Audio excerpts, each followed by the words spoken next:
नमस्ते मित्रों, एक बार फिर से स्वागत है आप लोगों का यात्रिक में। मैं हूं आपका ट्रैवल पार्टनर अजय और हमारी यात्रा के दूसरे दिन आज हम लोग चल रहे हैं उधमपुर से सोनमर्ग। अभी बजे हैं सुबह के 9:15 और हम लोग चल रहे हैं NH 44 पर। हम ठीक 9 बजे अपने होटल से निकल गए थे। बाहर ही पेट्रोल पंप था तो हमने उसमें पेट्रोल डलवाया, टैंक फुल करा लिया। अब रास्ते में कहीं रुक कर ब्रेकफास्ट करेंगे। आज के दिन हम डिस्टेंस कवर करेंगे अप्रॉक्स 260 किलोमीटर, जिसमें हमें समय लगेगा 7 से 8 घंटे। हमारा रूट रहेगा रामबन, बनिहाल, अनंतनाग, अवंतीपुरा और पैंपोर होते हुए श्रीनगर। वहाँ हम एक ब्रेक लेंगे, घूमेंगे फिरेंगे, अगर समय रहेगा तो शिकारा राइड भी लेंगे।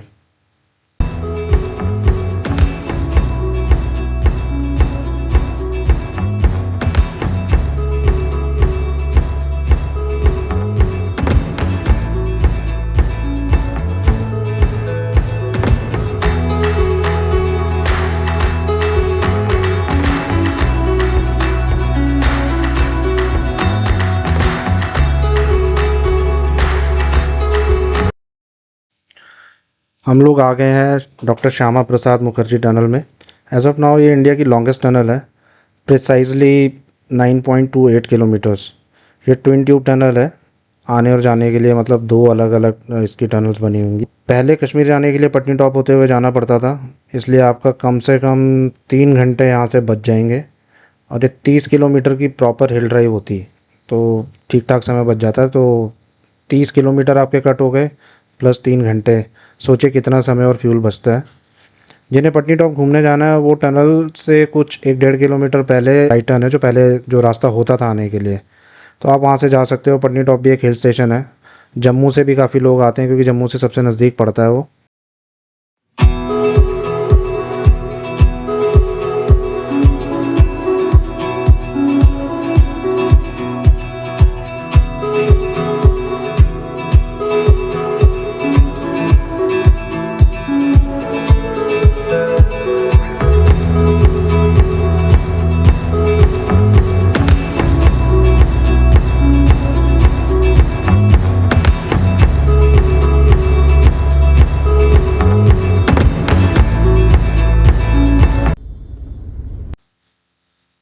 हम लोग बाहर आ गए हैं टनल के।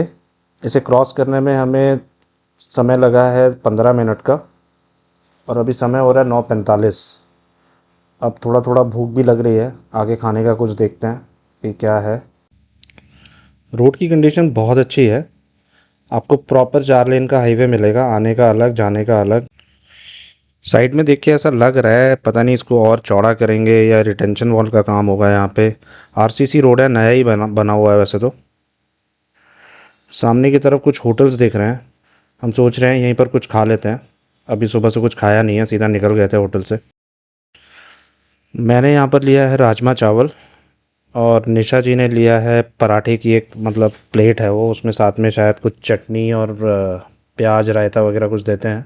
आलू प्याज का पराठा है। मैं तो भैया के सजेशन पर ही लिया था कि यहाँ का राजमा चावल बहुत फेमस है। इसमें ऊपर से इन्होंने घी डाल के दिया है अलग से, तो और था भी बहुत टेस्टी। और मैंने चाय भी ली साथ में एक। बढ़िया से फुलफिलिंग ब्रेकफास्ट और चाय के बाद हम फिर से आगे बढ़ गए हैं। ब्रेकफास्ट तो क्या, लंच ही हो गया। लॉन्ग ड्राइव पर मैं तो थोड़ा कम ही खाना प्रेफर करता हूँ। अब सीधा डिनर ही करूँगा, मतलब हुआ तो लंच अवॉइड ही करूँगा, लंच नहीं करूँगा। शाम को हो सकता है थोड़ी बहुत भूख लगे, अगर लगी तो यहाँ के लोकल फ्रूट्स वगैरह खा लूँगा। मुझे ना थोड़ा सा ड्राइव के समय मतलब भर पेट खाना अच्छा नहीं लगता। मुझे कंफर्टेबल लगता है कि अगर थोड़ा सा भूखे रह के ड्राइव करो तो। हमारे हाईवे के साथ साथ तवी नदी बह रही है सीधे तरफ। यहाँ पर मौसम तो बिल्कुल क्लियर नहीं है, मतलब ऐसा हेज़ी हेज़ी सा लग रहा है जैसे धुआं छाया हुआ होता है। पता नहीं यहाँ पे क्यों है ऐसा। मतलब नॉर्थ में तो कभी जंगलों में आग लग जाती है या प्लेन्स में लोग खेत जलाते हैं, यहाँ पे क्या है मुझे तो पता नहीं है। अगर कोई लोकल को किसी को पता हो तो बताना ज़रूर। ये किस लिए था? किसी में मोबाइल लगेगा।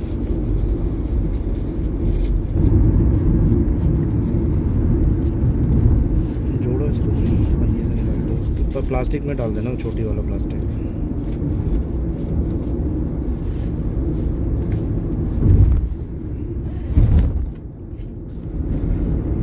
आगे शायद कोई हाइड्रो प्रोजेक्ट है, बहुत सारा पानी इकट्ठा हो गया, मतलब नदी में पानी बहुत ज़्यादा दिखने लग गया। पहले धारा थोड़ी छोटी थी, अभी काफ़ी बड़ी धारा दिख बड़ी, मतलब वो जैसा रिजर्वायर टाइप का दिख रहा है हमें सामने की तरफ। हो सकता है आगे कोई हाइड्रो प्रोजेक्ट हो, पानी ऐसा लग रहा है मुझे जैसे रोका हुआ है। ये रिवर आगे मतलब यहाँ से जम्मू से सीधा पंजाब में, पाकिस्तान वाली साइड पंजाब में एंटर कर जाती है। आगे मतलब ये इंडिया में यहाँ से ख़त्म हो जाती है।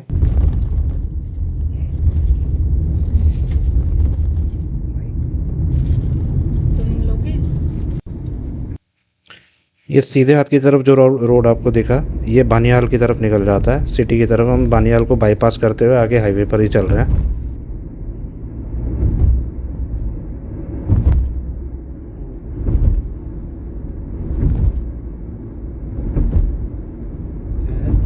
देखो सामने ग्रीन।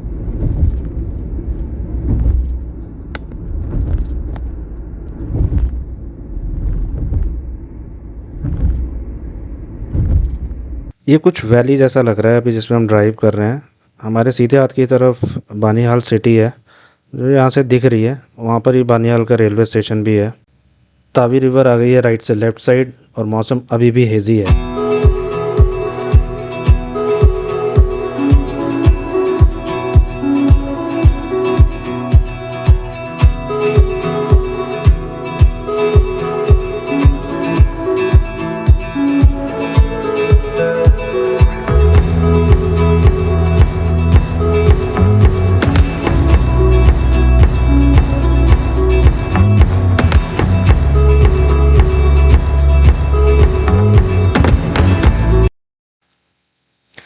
रोड तो काफ़ी सुंदर है, पर लग रहा है हम अकेले ही जा रहे हैं। ना तो कोई आता हुआ दिख रहा है, ना जाता हुआ दिख रहा है। हार्डली कोई गाड़ियाँ दिखी है, मोस्टली तो ट्रक्स ही थे। चलो देखते हैं। मौसम तो हेज़ी ही बना हुआ है अभी। ये पूरा रोड एलिवेटेड है, मुझे लगता है कि ये शायद नदी के आसपास ही बना हुआ है। वो छोटे सुंदर सुंदर कस्बे भी दिख रहे हैं दाएं बाएं तरफ, बीच बीच में आते हैं, फिर ग्रीनरी आ जाती है। रास्ता तो सच में बहुत ही सुंदर है। अगर मौसम साफ़ होता तो ये और भी ज़्यादा सुंदर लगता।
हम आ गए हैं काजीगुंड टनल। इसमें हम लोग एंटर कर रहे हैं। प्रॉबेबली ये NH-44 की शायद सेकंड लॉन्गेस्ट टनल होगी। 8.5 किलोमीटर के अप्रॉक्स इसका डिस्टेंस है, जो इसकी टोटल लंबाई है, लेंथ। तो इसको काजीगुंड को गेटवे ऑफ कश्मीर भी बोलते हैं। काफ़ी सुंदर जगह है। देखते हैं टनल कैसे। डबल ट्यूब टनल है, मतलब आने का अलग है, जाने का अलग है। टोटल 4 लेन की है। चलो टाइम लैप्स में देखते हैं।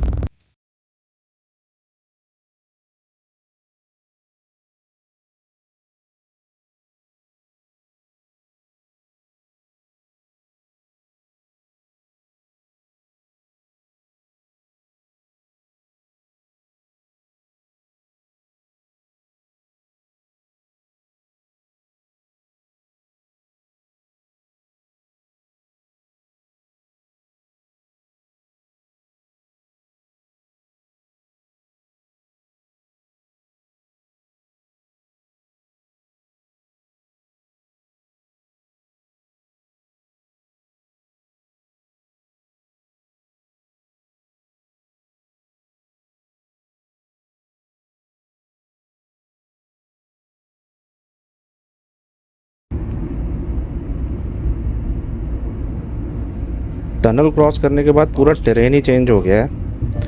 हम मतलब मैंने पढ़ा था इसके बारे में, तकरीबन 15 किलोमीटर हमारे सेव हो गए। तो पहाड़ों पे 15 किलोमीटर ठीक ठाक टाइम होता है। ऑल्दो यहाँ पर तो स्पीड अच्छी मेंटेन हो रही है, रोड्स इतने अच्छे बने हुए हैं कि आप मतलब यहाँ पर आराम से 60-70 की स्पीड पे गाड़ी चला सकते हो। उससे तेज़ भी चला सकते हो, बट एडवाइजेबल नहीं है क्योंकि गाड़ियाँ, बड़ी गाड़ियाँ भी चलती हैं यहाँ पे।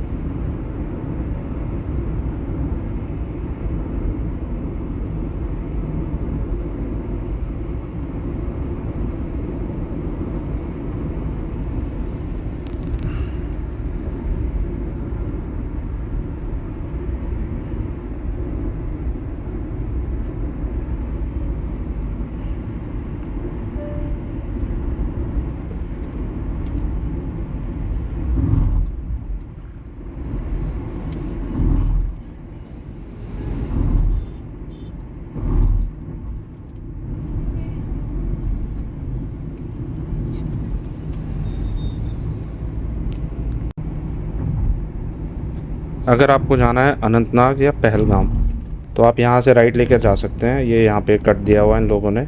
और अगर आप श्रीनगर जा रहे हैं तो आपको सीधा इसी हाईवे पर कंटिन्यू करना है, NH 44 पे। इस रोड पे आपको होटल्स और ढाबे अच्छे अच्छे मतलब मुझे दिखे हैं, कुछ अच्छे रेस्टोरेंट्स भी हैं। इधर रोड के दोनों तरफ ना बीच बीच में बहुत बड़े बड़े से मैदान आते हैं घासों के। और अगर दूर कम मतलब थोड़ा सा दूर उससे देखो तो घोड़े चढ़ते हुए दिखते हैं। मतलब बहुत ही खूबसूरत अलग सा ही टेरेन है यहाँ पे। बहुत ही प्यारा है और एकदम ग्रीनरी है। मतलब मैदान जो है दिख रहे हैं दोनों तरफ, ऐसा नहीं है कि खाली है या मिट्टी उठ रही है, एकदम ग्रीन है। बहुत ही सुंदर लग रहा है देखने में। मतलब ऐसा मन कर रहा है कि यहाँ पे रुक जाओ, थोड़ी देर खड़े होकर बस देखते रहो इनको। गाड़ी चलाते हुए हमें 4 घंटे हो चुके हैं। बीच में हम आधे घंटे के लिए रुके थे, एक ब्रेक लिया था हमने जब ब्रेकफास्ट किया था। उसके अलावा हम लोग कंटिन्यू गाड़ी चला ही रहे हैं। हम लोग उतरे नहीं हैं अभी तक नीचे। बिल्कुल थकावट महसूस नहीं हो रही है उसके बाद भी। बस एक ही है कि ये मौसम थोड़ा सा हेज़ी है, धुएँ जैसा दिख रहा है, उसकी वजह से थोड़ा सा वैसा लग रहा है। अदरवाइज़ तो बहुत ही सुंदर रास्ता है। अगर मौसम एकदम साफ़ होगा ना, आप यहाँ पर इतना एंजॉय करोगे, पता नहीं चलेगा कब आपने रास्ता क्रॉस कर लिया आगे। यहाँ पे घर कितने सुंदर बने हुए हैं, मतलब ऐसा लग रहा है जैसे डिज़ाइन करा के बनाए हैं। सोनमर्ग अब यहाँ से रह गया 132 किलोमीटर। और अभी समय हुआ है दोपहर के 1:50। और हम लोग एक छोटा सा ब्रेक लेने के लिए रुके थे। और ये उसके पीछे मतलब जहाँ हम रुके थे वॉशरूम था, वहाँ पे पीछे ये बह रही है झेलम नदी।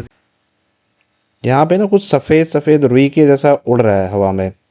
उसकी वजह से ना वो सब ना उड़ते उड़ते नदी के ऊपर बैठ गया है, जिसकी वजह से ऐसा लग रहा है जैसे नदी गंदी है। वाइट वाइट सी लेयर जैसी दिख रही है ऊपर। और एक्चुअल में तो नदी साफ़ ही है। वहाँ दूर कुछ बोट्स भी दिख रही हैं, मुझे लग रहा है बोटिंग होती है, कोई पिकनिक स्पॉट होगा, नदी के उस तरफ है ये।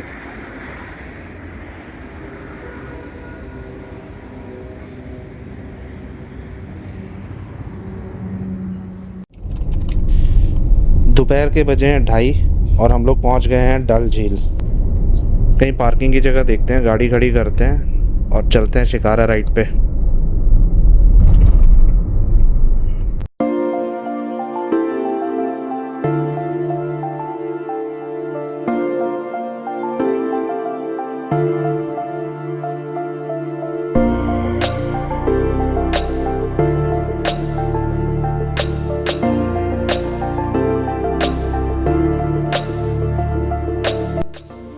फाइनली शिकारा पर भी बैठ ही गए। शिकारा के लिए हमने पे किया 3000, जो मैं बाद में पता चला कि 2000 रुपये तक मिलता है। टूरिस्ट प्लेसेस पर ये स्कैम्स मतलब बहुत जगह होते रहते हैं। अगर आप दिन ढलने के बाद शिकारा राइड लेंगे तो उसका अलग ही फील आता है। शिकारा पर रंग बिरंगी लाइट से लोग जलाते हैं, तो बाकी सब शिकारे भी बड़े सुंदर दिखते हैं। आप यहाँ पर फ्लोटिंग मार्केट घूम सकते हो। बीच में एक आइलैंड बनाया हुआ है इन्होंने, जिसमें एक पार्क है बड़ा अच्छा सा, चिनार के बड़े बड़े पेड़ हैं, वहाँ पे आप बैठ सकते हो। उसके अलावा आप हाउस बोट्स हैं यहाँ पर, इनमें स्टे कर सकते हो। बहुत सुंदर हाउस बोट्स हैं। अब ये टोटल जो लेक है ये 18 स्क्वायर किलोमीटर का है, तो आप कहीं से भी खड़े होकर देखोगे ना, आपको दूसरा छोर इसका दिखेगा नहीं। अच्छा खासा बड़ा लगता है। तो हम लोग रुके, हमने भी कुछ पिक्चर्स क्लिक किए अपने भी, और आसपास के जो नज़ारे दिख रहे थे, यहाँ के नज़ारे भी बड़े सुंदर थे। यहाँ पे बहुत टेस्टी कहवा भी हम लोगों ने पिया। इससे पहले इतना टेस्टी कहवा कभी नहीं पिया।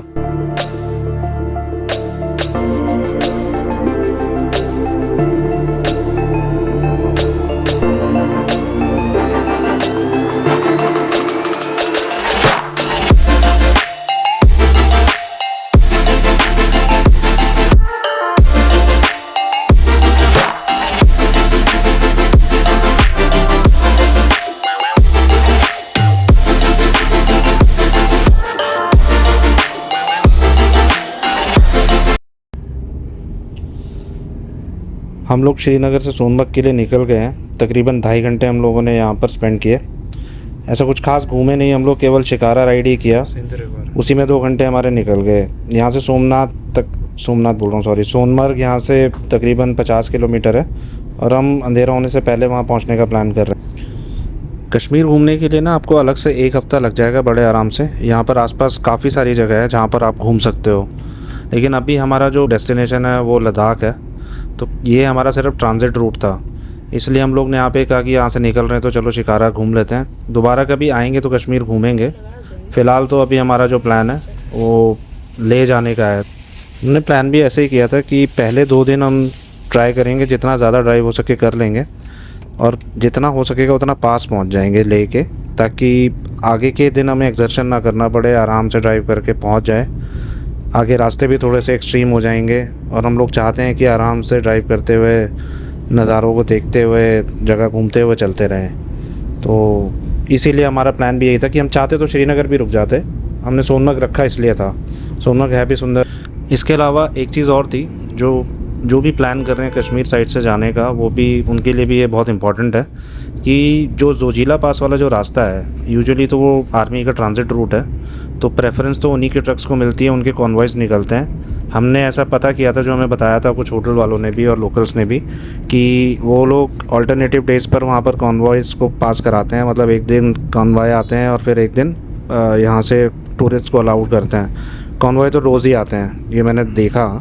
कॉन्वॉयज़ तो रोज़ आते हैं, लेकिन टूरिस्ट को अल्टरनेटिव डेज़ पर वो लोग अलाउ करते हैं। और बहुत सारा, क्योंकि सारा सामान लद्दाख का भी ऑलमोस्ट यहीं से जाता है, तो ट्रक्स बहुत होते हैं उस रास्ते पे, और उसका एक टाइम फ्रेम होता है कि आप इस टाइम तक अगर निकल गए तो वो लोग जाने देते हैं, अदरवाइज़ आपको फिर यहाँ कश्मीर में ही स्टे करना पड़ेगा। तो हम लोग चाहते थे कि जितना हो सके जोजिला के पास भी जाएँ, और सोनमर्ग उसके लिए सबसे बेस्ट ऑप्शन था। तो वहाँ से आप, मेरे ख्याल से अगर आपको निकलना है तो 8:30-9 बजे निकल जाओ, जितना मॉर्निंग में हो सके उतना जल्दी निकल जाओ। अदरवाइज़ चांसेस हो सकते हैं कि आप नहीं जाने देंगे आपको, और फिर आपको फर्दर और स्टे करना पड़ेगा यहाँ पे। अभी यहाँ से कश्मीर से निकलते समय हमारे साथ एक छोटा सा स्कैम और हो गया। ये यहाँ पर जो छोटे छोटे वो रहते हैं, चुंगी जैसे टाइप के जो लोग ना, वो रोड टैक्स जो भी होता है वो जैसे, मतलब और भी हिमाचल और उत्तराखंड में भी होता है, तो 100 रुपये का वो था, पर्ची थी। उन्होंने 100 रुपये हमसे एक्स्ट्रा लिए। वो बोल रहे थे कि भाई किसी चीज़ के लिए चाहिए हमें, आप 100 रुपये एक्स्ट्रा वो दो, डोनेट करो। मैंने कहा हम लोग ऑलरेडी पीछे भी करा था, हम लोगों ने एक्स्ट्रा लिए थे, वहाँ पीछे भी लिए थे एक जगह पे। तो मैंने बोला वहाँ पे पीछे भी दिए थे हमने, और उसने जाने ही नहीं दिया हमें जब तक लिए नहीं ना। मतलब फिर मैंने सोचा क्या 100 रुपये के लिए इतना टाइम ख़राब करूँ। 10 मिनट बंदे ने रोक के रखा, हम समझाते रहे बड़े प्यार से उसको, लेकिन माना नहीं, देने ही पड़े फिर आए फाइनली हमें। श्रीनगर से थोड़ा आगे बढ़ने के बाद रोड थोड़े से पतले हो गए हैं, लेकिन रोड अच्छे हैं। देखा जाए तो अभी भी चौड़े हैं, पर जैसे हम आए थे कश्मीर तक, श्रीनगर तक, तो प्रॉपर एकदम 4 लेन का हाईवे था। अब भी रोड थोड़े से घुमावदार भी हो गए हैं, यहाँ पे रोड घूम रहे हैं, लेकिन चौड़ाई ठीक ठाक है, मतलब आराम से 2 ट्रक्स निकल सकते हैं। रोड अच्छे हैं, लेकिन अगर आप उधमपुर से कश्मीर जा रहे हो ना तो आपको रोड्स बहुत अच्छे मिलेंगे, सिवाय बीच में पैचेस आएंगे थोड़े थोड़े से जहाँ पे काम चल रहा है, क्योंकि काफ़ी सारी टनल्स का काम चल रहा है। आने वाले 1 साल के अंदर, 1 से 1.5 साल के अंदर अंदर और भी बहुत सारी टनल्स रेडी हो जाएंगी। तो आपका जो टाइम है ना, कम से कम 1 घंटा और बचेगा आने वाले टाइम में। सेम चीज़ आपका यहाँ से कश्मीर से लेह को जोड़ने के लिए भी चल रहा है, आगे वहाँ पर भी बहुत सारे काम चल रहे हैं। यहाँ से अभी सोनमर्ग रह गया है तकरीबन 20 किलोमीटर के आसपास। ऑलमोस्ट हमें 1 घंटे के आसपास लगना चाहिए। अभी टाइम हो रहा है 6:20।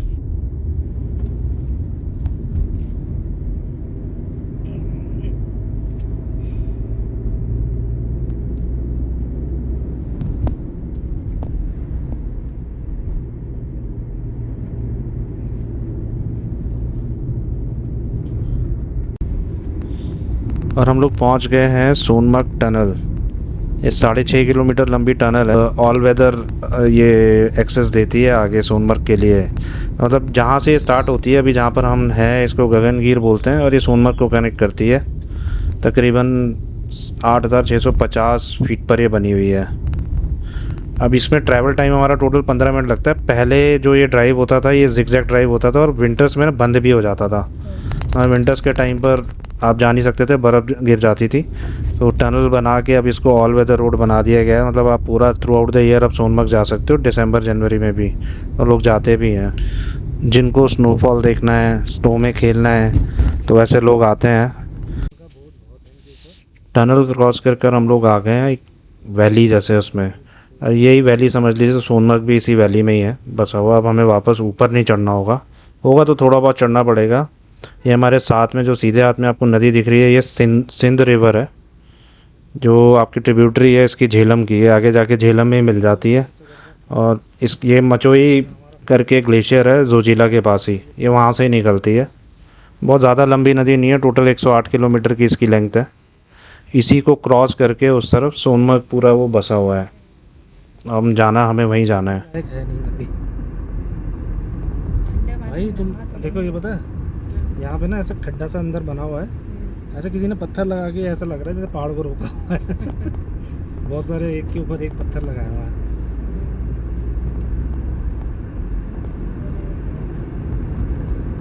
ओह,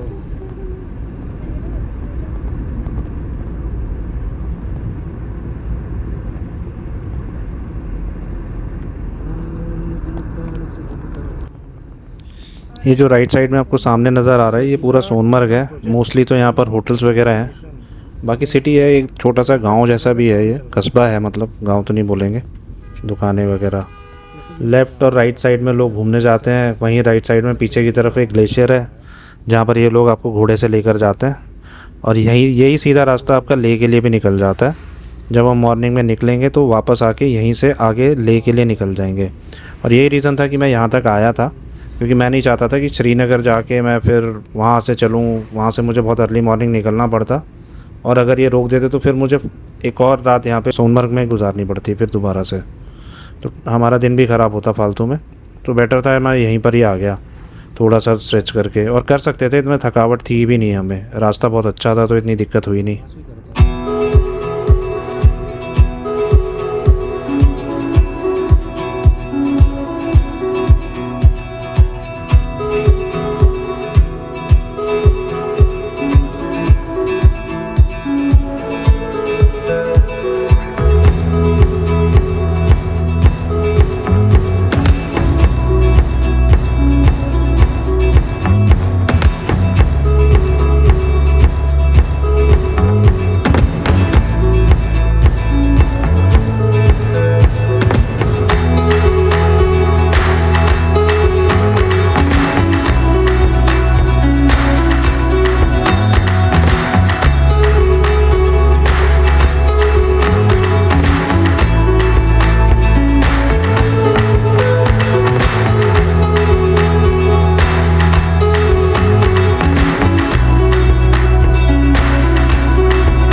हम लोग सोनमर्ग में एंटर कर रहे हैं। अभी हमें अपना होटल ढूंढना था यहाँ पे। होटल हमने रास्ते में बुक कर लिया था जब नेटवर्क में थे हम लोग, बस उसको देखना है। उसकी गूगल लोकेशन ठीक नहीं थी, जैसे मुझे डाउट भी था, तो उसी को हम लोग ढूंढ रहे हैं।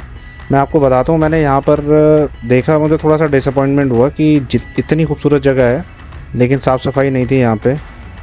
मिट्टी उड़ रही है, कचरा फैला हुआ था सड़क पे।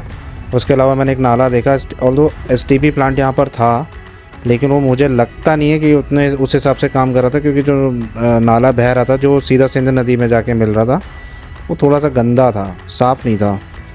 तो यहाँ पर थोड़ा सा अथॉरिटीज़ को देखना चाहिए। ये यहाँ से हम गलत रास्ते से अंदर चले गए थे, फिर हमें वापस ऊपर आके इसी रोड पर जाना पड़ा था।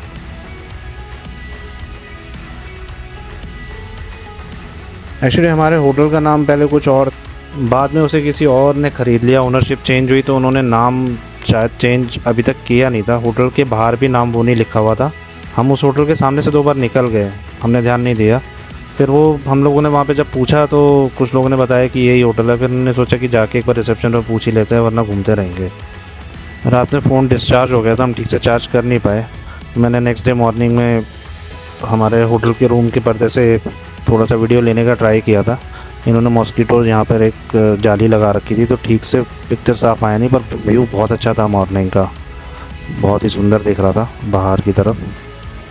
अब हमारा प्लान है कल सवेरे हम एनी हाउ 9 पौने 9 बजे हम लोग यहाँ से चेकआउट करके निकल जाएं, ताकि हमें ले के लिए कोई प्रॉब्लम ना हो, आगे आर्मी वाले रोक नहीं दे। बाकी देखते हैं क्या होता है। Good bye.